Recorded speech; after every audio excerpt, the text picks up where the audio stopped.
ఇప్పుడు చదువు. నేనిక్కడ క్షేమంగా ఉన్నాను, నువ్వక్కడ ఎలా ఉన్నావు? మన ప్లాన్ ప్రకారమే మన బిడ్డ అక్కడ క్షేమంగా ఉందా? ఎవ్వరికీ అనుమానం రాకుండా మేనేజ్ చేస్తుంటే వాళ్ళందరూ నమ్ముతున్నారా?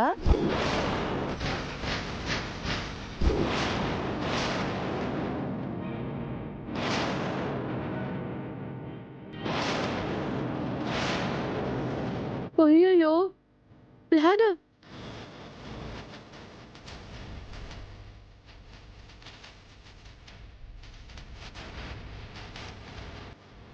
అయినా పెద్దయ్య గారి ముందే మన గురించి ఎలాంటి అనుమానం రాకుండా నమ్మించిన వాళ్ళం. ఇది నమ్మించడం పెద్ద పని కాదు కదా విరూపాక్షి.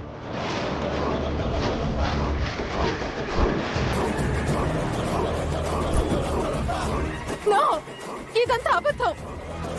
ఎవరు కావాలని ఆడుతున్న నాటకం.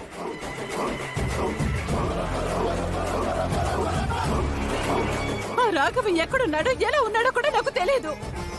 ఇదంతా నమ్మద్దు సూర్య, ప్లీజ్. నేనే తప్పు చేయలేదు. నువ్వు చదువు దీపక్. సూర్య,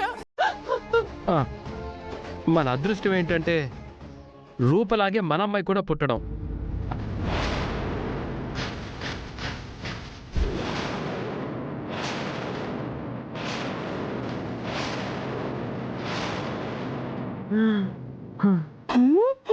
రూపా,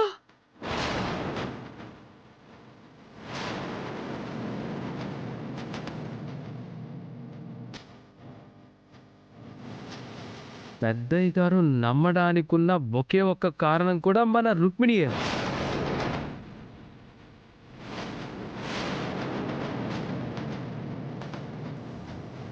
ఎవడు నాయనా వీడు?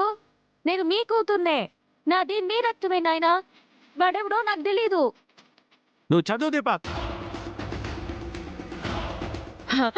మన కూతురు కూడా యాక్టింగ్ ఎర్రగా తీసేస్తోంది.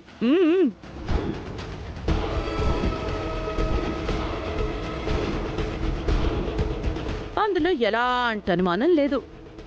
ఎందుకంటే రుక్మిణి మన బిడ్డ కదా.